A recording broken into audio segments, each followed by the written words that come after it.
नमस्कार सर, स्वागत है आप सभी लोगों का हमारे चैनल के ऊपर। और बात करेंगे हम लोग मंडे की कि आखिर मंडे को हमें किन किन स्टॉक्स के ऊपर नज़र रखनी है, क्योंकि काफ़ी स्टॉक्स के ऊपर पिछले 2 दिनों की छुट्टियों के अंदर काफ़ी बड़े बड़े अपडेट्स भी हमें देखने को मिले हैं। तो वहीं हम लोग आज अभी इस वीडियो के अंदर कवर करने वाले हैं कि आखिर उन खबरों का क्या आप कह सकते हो कि रिजल्ट जो है वो उनके स्टॉक के ऊपर देखने को मिलेगा और मंडे के दिन किन किन स्टॉक्स पे हमें फोकस करना है। तो वही डिस्कस हम इस वीडियो के अंदर करने वाले हैं। लेकिन उससे पहले आप सभी लोगों से मेरी एक रिक्वेस्ट है, अगर अभी तक आप लोगों ने चैनल को सब्सक्राइब नहीं किया है तो सबसे पहले आप चैनल को जरूर सब्सक्राइब कर लीजिए।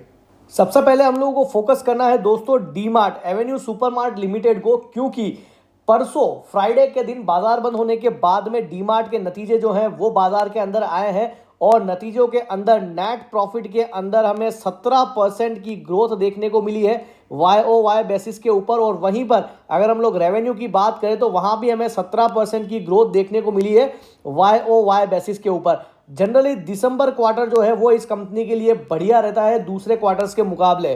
तो जब कल बाजार खुलेंगे तो डेफिनेटली डीमार्ट के ऊपर उनके नंबर का असर हमें जरूर देखने को मिलेगा। अगली कंपनी है सर हमारी Tata consumer product limited. Already company ने नया 52 वीक का हाई जो है वो फ्राइडे के दिन बनाया है और इस पर्टिकुलर कंपनी के ऊपर भी एक बहुत बड़ी खबर देखने को मिल रही है और डेफिनेटली कल मंडे के दिन इसका असर जो है वो स्टॉक प्राइस के ऊपर हमें डेफिनेटली मिलता हुआ दिखाई देगा। खबर क्या है दोस्तों, टाटा कंज्यूमर 2 ब्रांड्स को एक्वायर करा है, जिसके अंदर पहला है कैपिटल फूड और दूसरा है ऑर्गेनिक इंडिया। जिसमें कैपिटल फूड का जो एक्विजिशन है वो किया जाएगा 5100 करोड़ रुपए में, जिसमें 100% इक्विटी जो है वो खरीद ली जाएगी टाटा कंज्यूमर के द्वारा। और वहीं पर ऑर्गेनिक इंडिया का जो एक्विजिशन है वो किया जाएगा 1900 करोड़ के अंदर। इस डील में भी 100% इक्विटी एक्वायर करी जाएगी। तो डेफिनेटली एक बड़ी खबर है और इसका असर हमें मंडे के दिन मार्केट में जरूर देखने को मिलेगा और डेफिनेटली स्टॉक के अंदर हमें एक पॉजिटिव मूवमेंट जरूर देखने को मिलेगा। अगली कंपनी की बात करूं तो वो है जियो फाइनेंशियल सर्विसेज।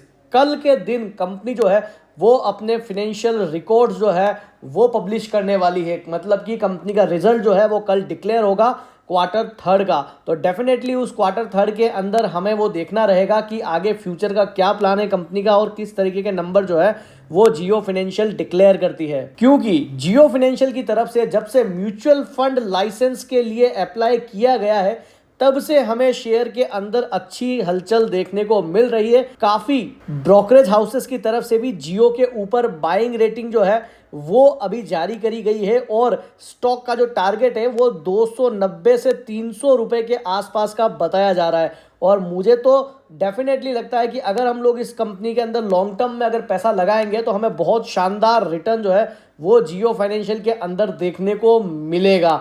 तो बिल्कुल कल का दिन भी जियो फाइनेंशियल के लिए बहुत इंपॉर्टेंट है, क्योंकि रिजल्ट्स जो है वो डिक्लेयर होने वाले हैं। तो बिल्कुल नजर रखें इस स्टॉक के ऊपर भी। अगली कंपनी है दोस्तों फेड बैंक फाइनेंशियल सर्विसेज। अभी अभी कंपनी का आईपीओ जो है वो मार्केट के अंदर आया था और कंपनी जो है वो मार्केट के अंदर लिस्ट हुई थी। आईपीओ जो है वो उतना ज़्यादा बढ़िया हमें नहीं देखने को मिला था, लेकिन अब अगर हम लोग देखें तो कल के दिन इस कंपनी के लिए भी कुछ इंपॉर्टेंट रहने वाला है, क्योंकि कल कंपनी जो है वो अपने तीसरे क्वार्टर के रिजल्ट्स जो है वो डिक्लेयर करने वाली है।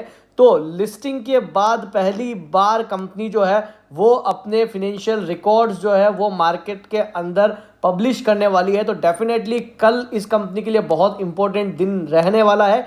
अगर रिजल्ट्स अच्छे नहीं आते हैं तो डेफिनेटली स्टॉक के अंदर हमें काफी कुछ उठापटक भी देखने को मिलेगी। तो बिल्कुल नजर रखें फेड बैंक फाइनेंशियल सर्विसेज के ऊपर भी। अगली कंपनी है दोस्तों एंजल वन लिमिटेड। इस कंपनी का भी रिजल्ट जो है वो कल डिक्लेयर होने वाला है और इसीलिए मैंने इस कंपनी को अभी फिलहाल आज के दिन कवर किया है। बहुत सारे ब्रोकरेज हाउसेस की तरफ से भी एंजल वन का जो आप कह सकते हो टारगेट है उसमें हमें बढ़ोतरी देखने को मिली है। उन्होंने भी अपना टारगेट प्राइस जो है उसे रिवाइज करके बढ़ाया है। तो डेफिनेटली कल एंजल वन के नतीजों के बाद में उसका इफेक्ट जो है वो हमें शेयर प्राइस के अंदर ज़रूर देखने को मिलेगा। आप इस पर्टिकुलर स्टॉक के ऊपर भी नज़र रख सकते हैं। तो ये कुछ कंपनियां थी जिनका कल रिजल्ट डिक्लेयर होने वाला है। उसके अलावा अगर हम लोग दूसरी कंपनियों की बात करें तो उसमें पहला नाम रहने वाला है अगेन मेरा ओलेक्ट्रा ग्रीनटेक। मैं अपनी काफ़ी वीडियो के अंदर इसे कवर करते हुए भी आया हूँ और काफ़ी तेज़ी जो है वो इस स्टॉक ने ऑलरेडी दिखा दी है, लेकिन फिर भी हमें लगता है कि आने वाले समय के अंदर अगर हमें लॉन्ग टर्म के अंदर इन्वेस्टमेंट करना है तो डेफिनेटली ओलेक्ट्रा ग्रीन उसमें से एक हो सकता है। उसका मेन कारण ये है दोस्तों, कंपनी जो है वो इलेक्ट्रॉनिक बसेस मतलब कि ई बसेस बनाने का कामकाज करती है और आने वाले समय के अंदर आप देख सकते हैं कि इस पर्टिकुलर सेक्टर के अंदर हमें काफ़ी ग्रोथ देखने को मिलेगी। गवर्नमेंट जो एक्विजिशन कर रही है वहां पर भी हमें देखने को मिल रहा है कि गवर्नमेंट खुद भी डीजल बसेस को छोड़ के अब ईवी बसेस के ऊपर शिफ्ट होना पसंद कर रही है, क्योंकि उसके बहुत सारे कारण हैं। एक तो काफ़ी बढ़िया इनका एवरेज भी रहता है, रनिंग कॉस्ट, मेंटेनेंस कॉस्ट और एनवायरनमेंट को भी काफ़ी बढ़िया प्रोटेक्शन इससे मिलता है। तो एक फ्यूचर ओरिएंटेड बिजनेस है। डेफिनेटली फ्यूचर के अंदर हमें कंपनी के रिजल्ट्स में और बढ़िया इंप्रूवमेंट देखने को मिलेगा, बढ़िया बिजनेस ग्रोथ भी हमें देखने को मिलेगी। तो आप डेफिनेटली अगर लॉन्ग टर्म में पैसा लगाना चाहते हैं तो ओलेक्ट्रा ग्रीन उसमें से एक हो सकता है। अगर मैं अपनी बात करूं तो मैंने भी इस कंपनी के अंदर लॉन्ग टर्म पर्पज से इन्वेस्ट किया हुआ है, तो बिल्कुल नजर रख सकते हैं इस स्टॉक के ऊपर। अगली कंपनी है हमारी टाटा मोटर्स। मैं लगातार 450 रुपए से इस कंपनी को रिकमेंड करते हुए आ रहा हूं। पिछले एक साल से लगातार मैं इस कंपनी को कवर करते हुए आ रहा हूं और आप लोगों को कह रहा हूं कि अगर लॉन्ग टर्म में पैसा लगाना है तो टाटा मोटर्स में आप पैसा लगाइए, बहुत तगड़े रिटर्न आपको देखने को मिलेगा। और पिछले एक साल में लगभग आप कह सकते हो कि डबल ये स्टॉक अभी हो चुका है। 450 से लगभग आप कह सकते हो 800 रुपए के ऊपर। और मुझे लगता है कि आने वाले समय के अंदर हमें ये 1000 रुपए भी देखने को मिलेगा, इसमें मुझे किसी भी तरीके का कोई शक नहीं है। क्योंकि अगर आप डेटा देखेंगे तो वहां आपको देखने को मिलेगा कि टाटा मोटर्स की सेल जो है वहां पर हमें काफी बढ़िया इंप्रूवमेंट देखने को मिल रहा है। कंपनी के पास जो प्रोडक्ट पोर्टफोलियो है पैसेंजर व्हीकल का, उसमें भी काफी इंप्रूवमेंट देखने को मिल रहा है। कंपनी का जो ईवी सेगमेंट है काफी बढ़िया इंप्रूव भी कर रहा है। वहीं दूसरी तरफ अगर हम लोग जेएलआर की बात करें तो वहां पर भी काफी बढ़िया इंप्रूवमेंट हमें देखने को मिल रहा है। और अगर जेएलआर के पिछले 11 क्वार्टर की बात करी जाए तो सबसे बेहतरीन सेल जो है वो हमें अभी इस क्वार्टर के अंदर देखने को मिली है। तो जो लोग लॉन्ग टर्म के लिए बढ़िया कंपनी ढूंढ रहे हैं, मुझे लगता है कि टाटा मोटर्स उसमें से एक हो सकती है। अगली कंपनी है हमारे Reliance industries. One of the safest stock मानता हूं मैं इसे इक्विटी मार्केट के अंदर। और अगर आप लोगों के पोर्टफोलियो के अंदर भी ये कंपनी नहीं है तो डेफिनेटली आपका पोर्टफोलियो भी अधूरा है इक्विटी मार्केट के अंदर।